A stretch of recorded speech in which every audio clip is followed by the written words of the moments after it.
sendiri juga pernah waktu punya mobil HS putih itu ya, mau bikin karavan, bikin tempat tidurnya, ada AC-nya, ada WC-nya, pengen gitu.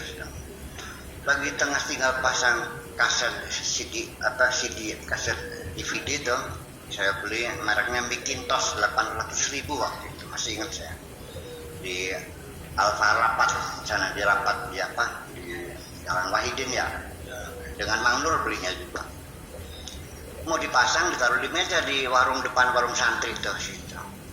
Saya masuk, tukangnya nanya, mana barangnya? Di meja, nggak ada. Saya tanya santri yang pada mana, nggak ada yang tahu. Ini gimana? Masa santri jadi banyaknya, barang saya satu nggak ada yang diperhatikan, gimana? Sampai malam saya tersadar, kok saya masih marah juga ya? Iya, ternyata kan lengah juga. Nggak ada, kita tidak punya kekebalan apapun, kita bisa marah. Nah, ketika marah itu dari mulai jam 12 sampai jam 12 malam, berapa jam tuh? 12 jam, saya akhirnya tersadar, ya sudahlah, barangkali itu bukan milik saya. Nah, kalau orang bisa melerai kemarahannya 12 jam, itu masih normal sesungguhnya. Percaya enggak? Suami meninggal, istri nangis sedih hati, 3 hari sedihnya, itu masih normal. Lebih dari itu, segera pergi ke psikiater. Ya, kalau kemarahan kamu sampai berminggu-minggu hilang, segera pergi ke psikiater, minta tolong. Masih ada sesuatu. Ya, ada satu. Karena bagaimanapun kemarahan yang sedang kita alami ini, itu akan terjadi disorder dalam distribusi hormonal itu, akan banyak hormon tertentu yang menghasilkan, yaitu apa?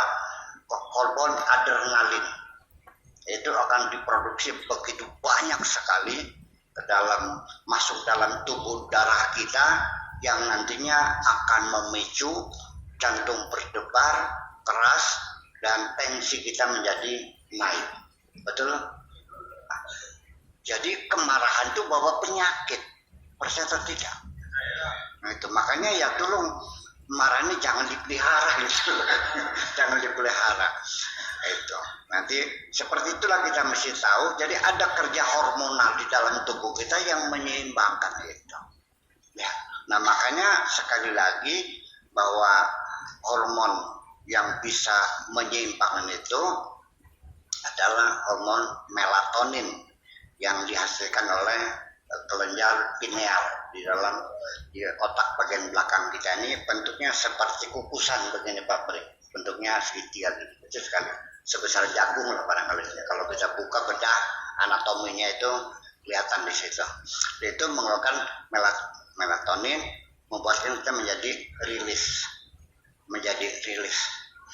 napasnya nggak kembali, dan biasanya terasa ngantuk, ada ngantuk. Itu jadi makanya hormon pengendali itulah segera yang, nah makanya untuk mengendalikan supaya hormon itu bisa memproduksi melatonin itu, cobalah kita napas, relaksasi, mandi, tidur, sholat. Nah biasanya kemarahan itu akan mereda di malam hari. Ya. Tetapi hasud kita juga munculnya di malam hari. Makanya wa min syarri ghasiqin idza waqab wa min syarri hasidin idza hasad. Muncul yang lain lagi. Itulah yang jadi persoalan. Jadi sebetulnya marah tidak selalu menjadi buruk. Jika marah itu diarahkan kepada hal yang positif, jelas harus marah dong. Masa Nabi kita dihina, kita tidak marah. Tapi yang lucu, kita lagi menceritakan kemuliaan Nabi, ada orang yang merasa tersinggung, dikiranya Nabinya dihina oleh saya. Mana mungkin saya menghina Nabi Muhammad? Gimana sih? Masih pintar juga saya menghormati Nabi Muhammad daripada kamu. Ya. Karena saya paham betul kelebihan Kanjeng Nabi, jangan salah paham. Nah, itu kadang-kadang itulah kemarahan yang bukan pada porsinya disebabkan oleh kesalahpahaman. Jadi saya kira kita harus berjiwa besar, tetapi nanti di penghujungnya bahwa ketika kita mampu menahan amarah itu sudah bagus. Ketika kita tidak berkata apapun, diam, lebih bagus lagi. Dan kita tidak mengambil keputusan apapun juga bagus juga. Tetapi belum menjadi sifat terkunci kalau di penghujungnya tidak ditutup dengan pengampunan dan pemaafan. Makanya